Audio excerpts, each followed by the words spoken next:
man. If you get catch with any other thing, you will get fined. Me never know this. I guess I have to make some changes then. I have to make the customers know and anything not available. Anyways, bro. Thanks, man. No problem, man. Take care.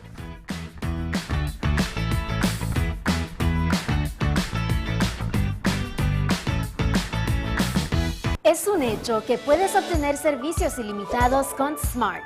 ¿Cansado de que se corte la línea cuando más necesitas estar conectado?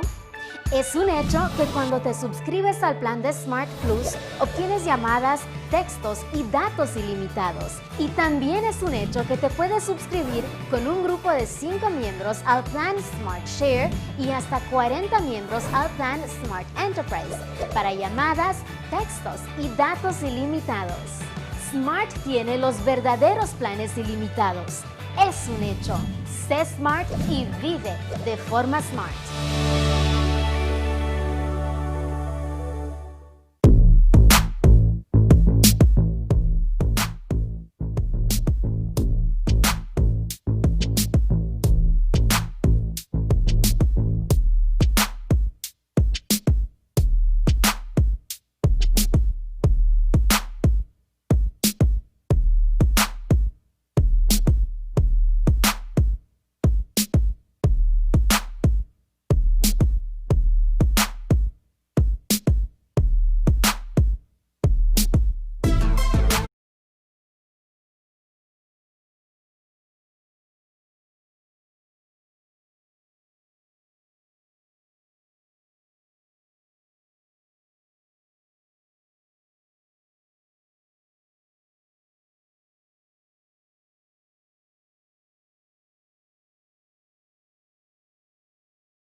The tragic story of baby Leroy Juan Chuck's death is one that is fitting for any parent's worst nightmare.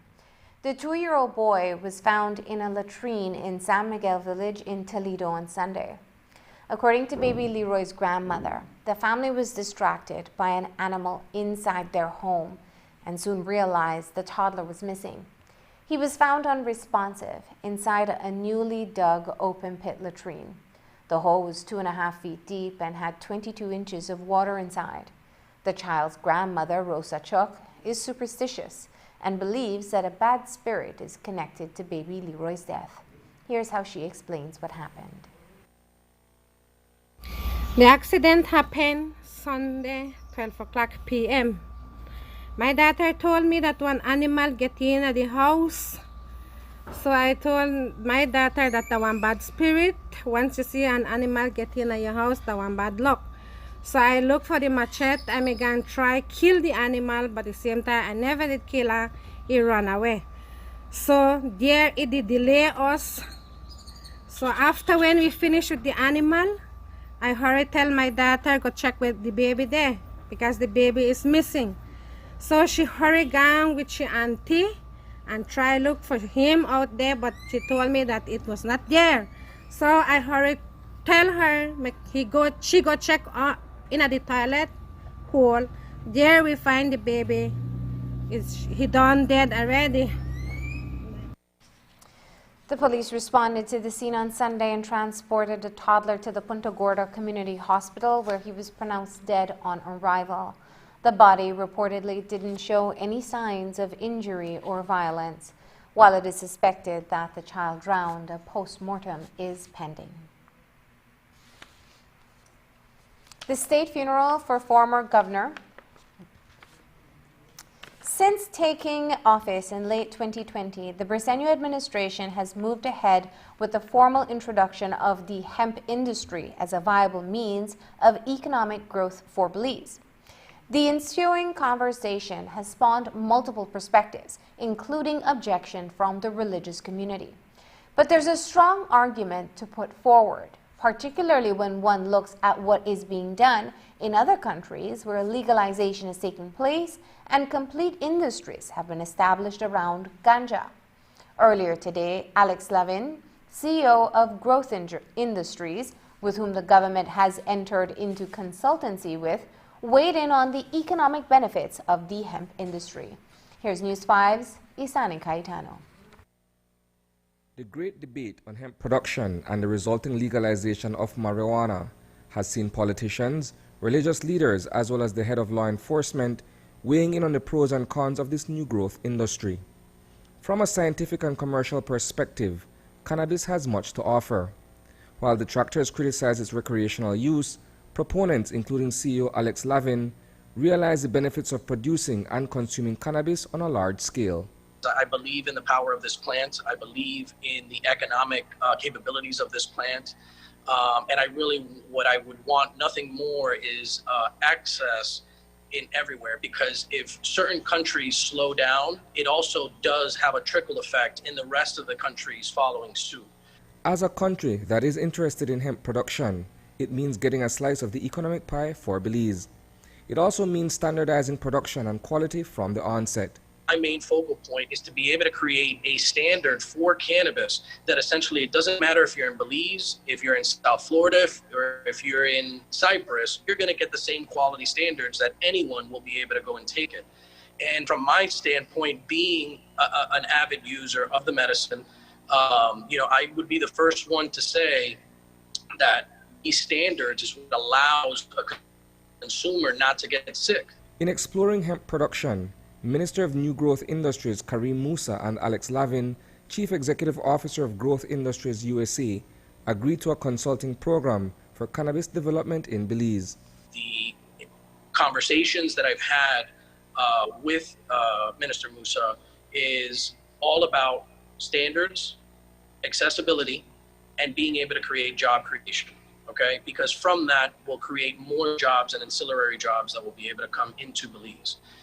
Belize has, and the reason I keep driving home standards, and I really look forward to kind of giving you a tour of our facility and just ideas that I would put to show Belize to be able to get this to the next level, is if Belize wants to see revenue come into the country so that you can see more things happen, more in education, more in healthcare and things of that nature, you're going to need to create a standard of product that can be exported in the future. In the years ahead, marijuana tourism can also attract significant revenue to the country. It is my hope that we would see the benefit of even cannabis tourism in Belize. Just imagine for 1 second, Jules, the amount of cruise ships, whenever that does return, the cruise ships that come into our harbor, it's over 1 million people a year. Imagine those people coming off of those ships actually engaging in cannabis tourism, the amount of revenue that can be generated for Belize. Expanding Belize's tourism offering to include recreational consumption of marijuana is also in line with Lavin's vision for industry growth. I think there should also be a driving force for the tourism crowd, because remember, people are coming to Belize to relax. You know, what's the first thing you guys do on the weekend when it's time to relax, right? So in my opinion, I think the accessibility of being able to have an identification card that tourists pay a different fee than, let's say, Belizeans. Belizeans should not pay anything to buy Belizean product. But I feel that tourists that come there 100% should get a fee that gets associated with it. And that's guaranteed revenue that comes into the country by issuing this card. The perspective shared by Lavin, whose expertise is in cannabis cultivation and production, is only the tip of the iceberg in exploring the possibilities of hemp and marijuana. Reporting for News 5, I am Isani Cayetano. Cacao farmers in San Jose Village in Toledo are up in arms because they say that the cacao associations or cocoa beans, but they said that they are to pay for only 35 cents a pound, where they paid others for 85 cents a pound. They claim that they want organic cacao, and is organic cacao cost at 35 cents a pound? No, it's not. Here we are the Subs family washing cow beans. Couldn't sell it anywhere, only if the borders were open. We could go to Guate, but now we have to keep it and wait.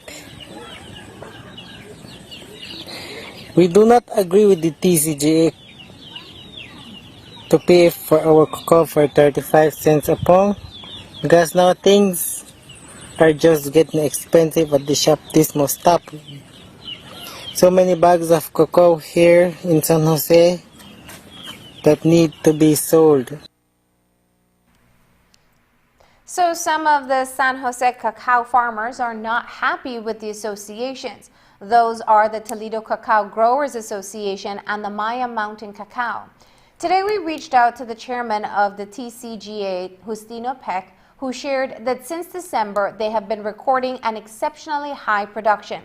He explained that the beans seem to be heavily affected by the weather conditions, and as a result, they lost over 4,000 pounds of beans from the first batch purchased in San Jose. Peck says they started at $1 per pound, but they have had to drop that price to 85 cents.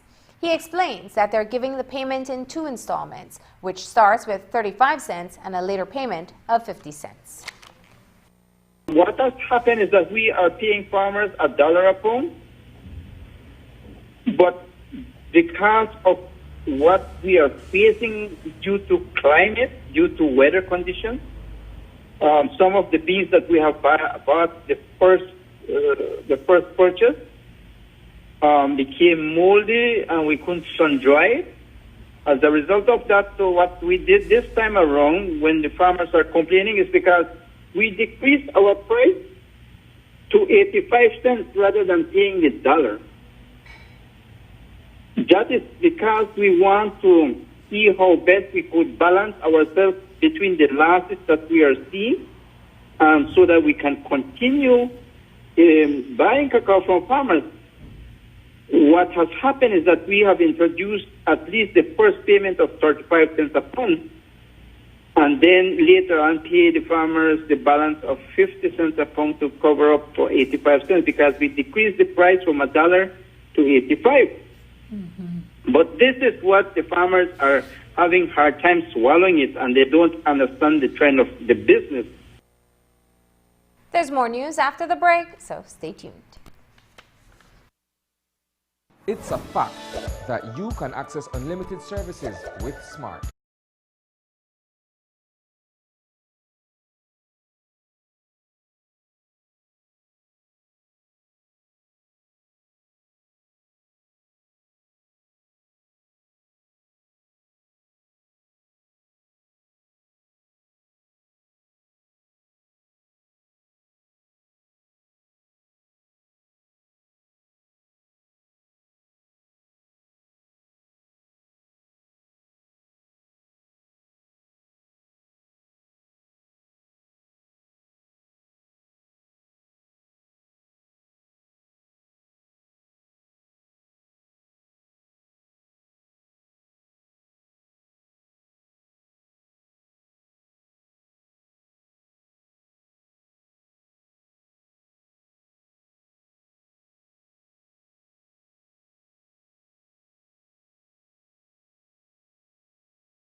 Estevan Pereira and his position as the chairman of the Elections and Boundaries Commission came up in the Senate today.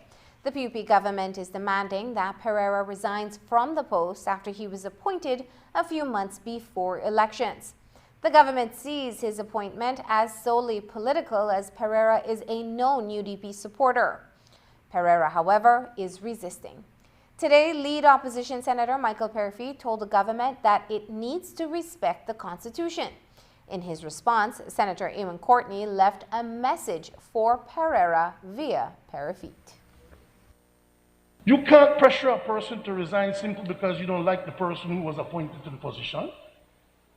So here you are asking an individual, pressuring an individual to renounce himself from an office he was duly and constitutionally appointed to, but yet in your motion, you say you want to strengthen the position to make it more autonomous.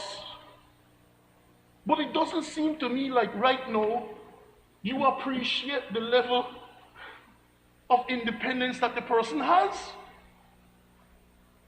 So what are you really saying with a motion like this? The Election and Boundaries Commission.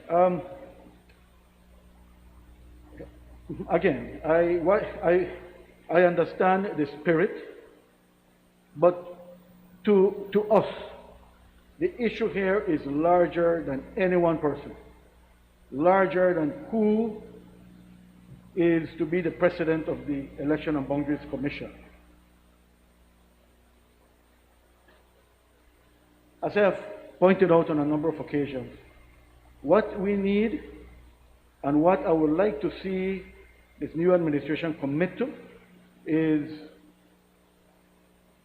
reform of the electoral system. I will simply ask him to be a messenger and to take the message of Senator Salas.